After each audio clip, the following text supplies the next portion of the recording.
Bonjour tout le monde, ravi de vous retrouver ce matin et plaise au Seigneur qu'on soit encouragés ensemble Hmm. par ce psaume et par nos échanges.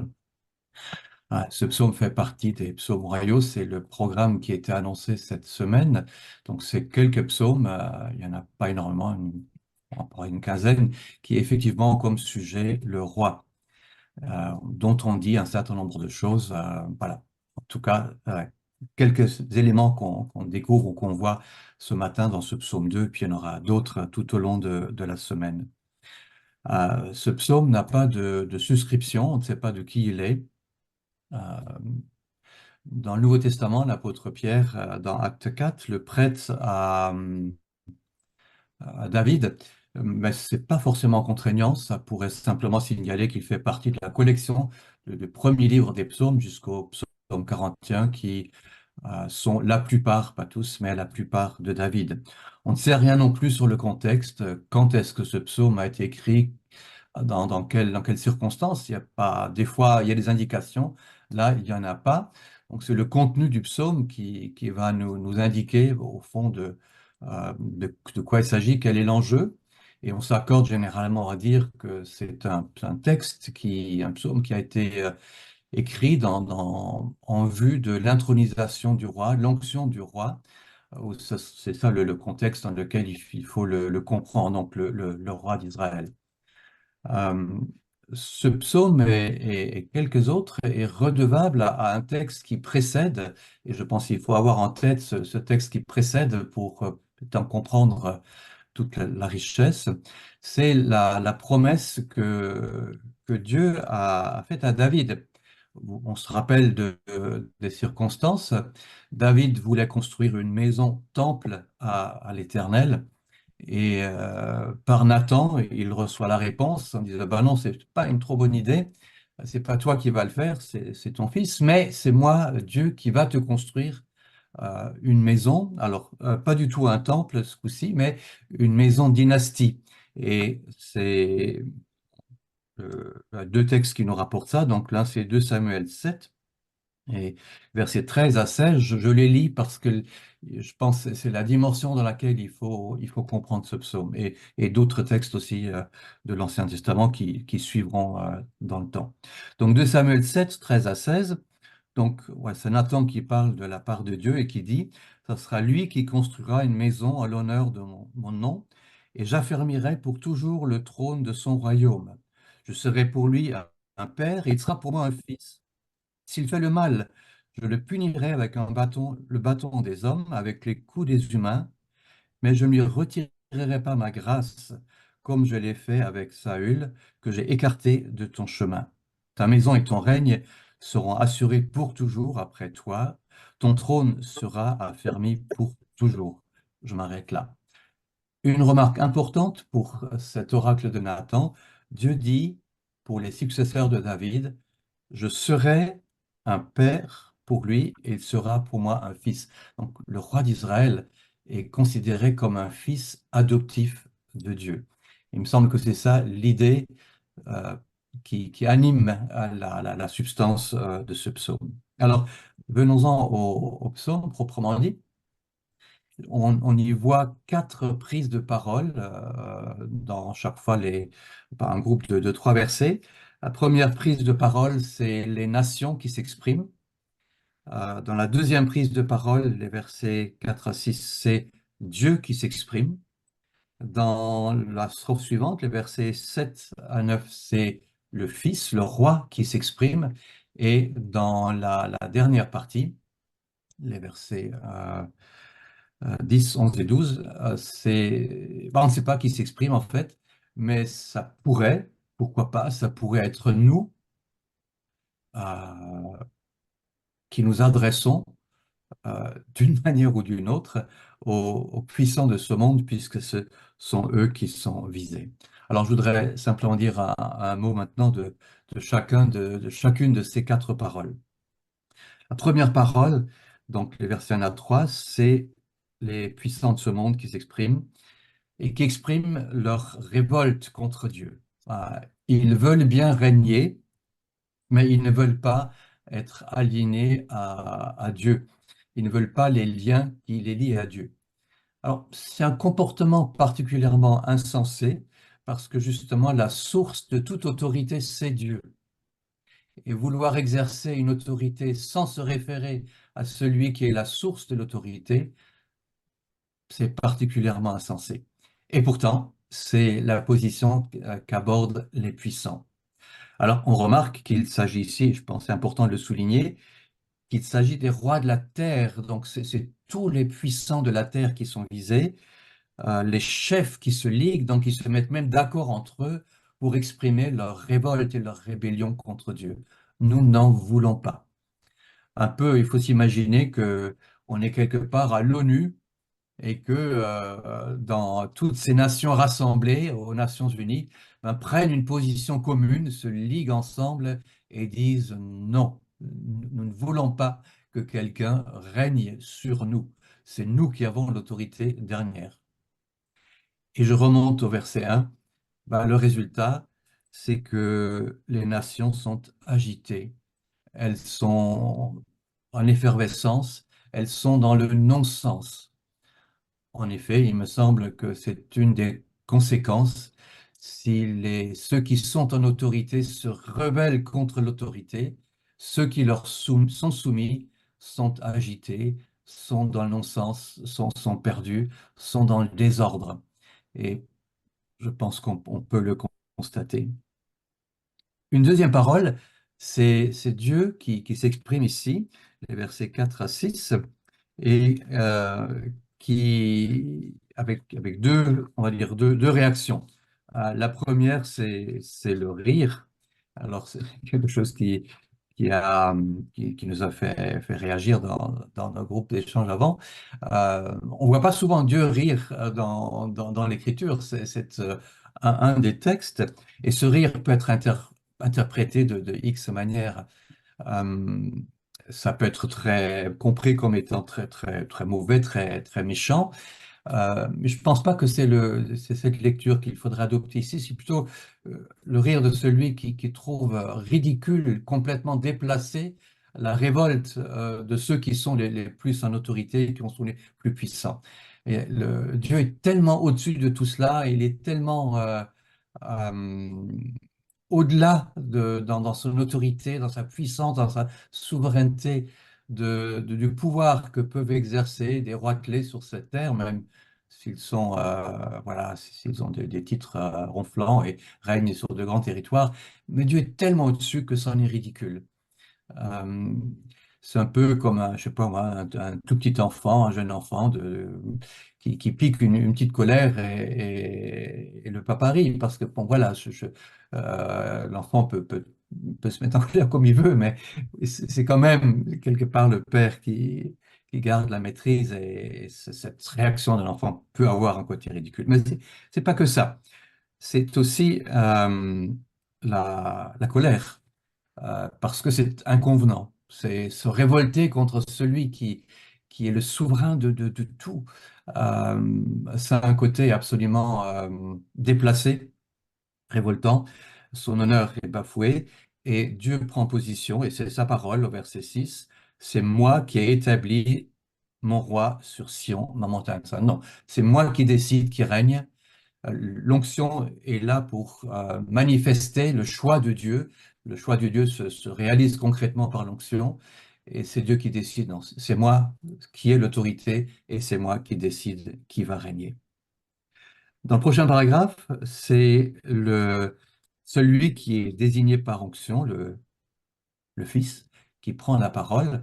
Et en effet, il semblerait bien que dans certaines cours orientales, c'est effectivement, on va l'avoir dit avant déjà, c'est lorsque le roi entrait en fonction, lorsqu'il était intronisé, le, il était considéré comme un fils adoptif de Dieu. Ça faisait partie de sa dignité royale. Mais alors, bien sûr, pour Israël, c'est tout particulier parce qu'effectivement, ça correspond à une promesse de Dieu où Dieu s'est engagé par rapport à David. Et donc, ce psaume est un peu la réalisation de cette promesse faite à David. Le roi répète, prend à son compte, s'approprie la promesse de Dieu pour lui et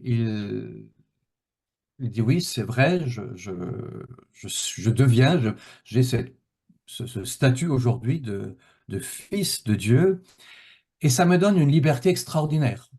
Euh, et on revient de nouveau sur la politique mondiale, on revient dans la dimension des nations, c'est les nations, les extrémités de la terre en possession. Je peux tout demander, absolument tout, parce que Dieu m'a donné cette autorité. Je, j'ai la capacité de les briser, comme le potier brise un vase qui part en mille morceaux. J'ai l'autorité pour le faire.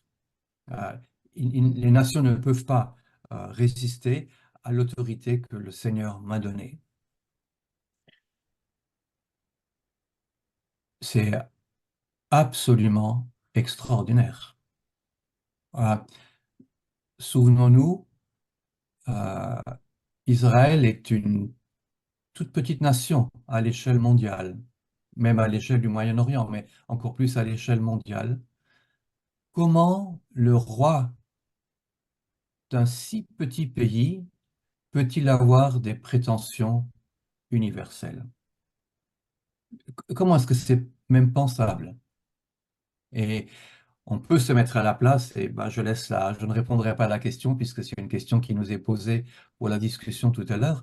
On peut se mettre à la place de quelqu'un qui assiste à l'intronisation d'un roi en Israël, euh, roi contesté par d'autres nations. C'était la première strophe du psaume qui nous le dit. Et voilà que pendant cette cérémonie d'intronisation, on lit ce psaume et avec cette ouverture extraordinaire sur toutes les nations.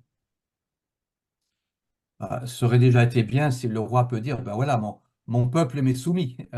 Au moins, je ne suis pas un roi contesté chez moi en Israël. Mais là, ça va beaucoup plus loin. C'est pas euh, la politique intérieure du royaume qui est visée par cette parole. C'est universel. C'est les nations. C'est les extrémités de la terre. À quoi on pense? Qu'est-ce qu'on ressent quand on est dans cette situation-là? La question est ouverte. Et puis, ça nous amène à la dernière strophe, les nations qui sont l'adresse plutôt aux nations et les juges de la terre. Donc maintenant, voilà, on est de nouveau dans l'enceinte de l'ONU à New York quelque part et on prend la parole, ça fait partie des discours célèbres de l'ONU. Bon, je ne pense pas que ça sera un jour prononcé à l'ONU, mais bon, voilà. On est quand même dans ce contexte-là, une adresse à toutes les nations et aujourd'hui, ben, c'est une enceinte qui permet l'adresse à toutes les nations. Et, des puissants de la terre qui ont pris la parole, X ont pris la parole dans ce contexte-là. Et qu'est-ce qu'on leur demande? On leur demande plusieurs choses. On leur demande de se laisser instruire parce que justement, ils manquent de sagesse. C'est de la folie de se rébeller contre celui qui est la source de l'autorité. On leur demande de servir Dieu. Alors ça, c'est juste, c'est énorme, c'est incroyable. Et alors, le servir avec crainte et avec joie, bon, c'est les combinaisons des deux. Et pourquoi? Eh bien, je pense simplement à cette combinaison un petit euh, peu évidente des deux éléments de la crainte et de la joie sont liés tout simplement à la nature de celui qu'on est appelé à servir, qui est à la fois un Dieu saint, un Dieu extraordinaire, un Dieu souverain, un Dieu au-delà de tout, qu'on peut craindre légitimement, mais à la fois c'est un Dieu tellement bon, tellement bienveillant, euh, tellement soucieux de ses créatures, ben, qu'on ne peut que se réjouir, parce que c'est un privilège de servir ce Dieu-là. Et puis, un dernier élément, bien sûr, c'est de rendre hommage au Fils, de reconnaître, de ne plus être en situation de révolte contre celui que Dieu a choisi, contre celui que Dieu a établi, mais en situation d'adoration, de louange et d'acceptation du choix de Dieu. Donc, ceci pour le psaume en tant que tel. mais je ne peux pas m'empêcher, et je pense que ce ne serait pas juste de ne pas le faire, de mentionner quelques prolongements de ce psaume, puisque ce psaume a inspiré aussi des réalités du Nouveau Testament, en particulier concernant la personne de Jésus. Euh, Jésus a incarné ce psaume de façon extraordinaire. Euh, il, il est le Fils de Dieu. Euh, c'est ce que dit la voix lors de son baptême. Celui-ci est mon fils bien-aimé.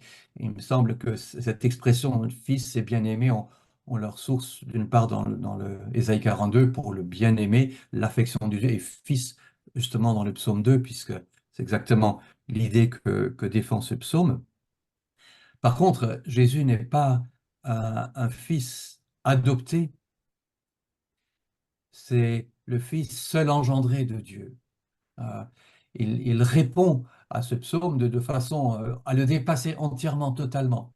C'est Dieu lui-même incarné et qui vient sur cette terre pour régner en tant que Messie. Euh, et dans ce sens, il est absolument unique et indépassable. Jésus a dû faire face à l'opposition des puissants. Et c'est intéressant de voir que les chrétiens, lorsqu'ils se rassemblent, euh, lorsque Pierre revient de la confrontation avec le Sanhédrin, dans Acte 4, les versets 24 à 26, euh, les disciples, dans leur prière, citent le psaume 2. Et de façon un petit peu curieuse, je lis Acte 4, verset 25. Donc, c'est toi qui as dit par le Saint-Esprit, par la bouche de notre Père, ton serviteur David, pourquoi cette agitation parmi les nations et ces préoccupations dépourvues de sens parmi les peuples? Les rois de la terre se sont soulevés, les chefs se sont ligués ensemble contre le Seigneur et contre celui qu'il a désigné par onction. Il est bien vrai qu'Hérode et Ponce Pilate se sont ligués dans cette ville avec les nations et le peuple d'Israël contre ton saint serviteur Jésus, celui que tu as consacré par onction. Au fond, les premiers chrétiens voient dans Pilate et Hérode les représentants des nations, c'est le psaume 2, qui se sont mis d'accord pour ôter Jésus de leur chemin, pour le faire condamner à mort, pour le crucifier. Et au fond, l'idée pourrait s'arrêter là, et ce serait une défaite incroyable. C'est le Messie, au lieu de régner, le Fils engendré de Dieu, l'unique de Dieu, au lieu de régner, meurt sur une croix. Quelle terrible défaite ça aurait pu être. En réalité, c'est sa victoire, et nous le savons, parce que justement, Christ est ressuscité, et par sa résurrection, il est déclaré fils avec puissance, nous dit Paul. Romains 1, les versets 3 et 4, je lis juste la fin, enfin le verset 4. Du point de vue de l'Esprit Saint, dit Paul, il a été déclaré fils de Dieu avec puissance par sa résurrection. Jésus-Christ, notre Seigneur. Effectivement, le psaume 2 commence à être réalisé. Christ est entré dans son règne lors de sa résurrection. Maintenant, aujourd'hui, il règne sur les nations. Et comment le fait-il? C'est ça la question. Euh, je crois qu'il le fait aujourd'hui par l'Évangile, qui court dans les nations, dans toutes les nations, qui gagne des cœurs pour lui et est, qui est absolument universel. Euh, Ça fait 2000 ans que ce royaume de Dieu se perpétue par l'annonce de l'Évangile partout. Bien sûr, c'est un royaume qui n'est pas politique, c'est un royaume aujourd'hui qui est éthique. Paul nous le rappelle, le royaume de Dieu, c'est pas le manger, le boire, c'est la justice, la paix, la joie par le Saint-Esprit. Et c'est absolument extraordinaire de voir des vies qui se tournent vers Christ, qui se soumettent au roi partout, absolument partout. Même les pays les plus fermés ne sont pas fermés à l'Évangile, et Christ règne sur des vies dans le monde entier. Plaise à Dieu, bien sûr, qu'il règne aussi sur la nôtre. Et puis, dernière citation du psaume 2 dans le Nouveau Testament, c'est Apocalypse 19, dans un combat, un dernier combat, versets 15 et 16, l'apôtre Jean rappelle le fait que euh, celui que Dieu a désigné, qui est le fidèle et le véritable dans sa lutte, va vaincre la bête et le faux prophète. Et il est dit que les nations, il régnera sur les nations, il les dirigera avec un sceptre de fer, il les écrasera, etc.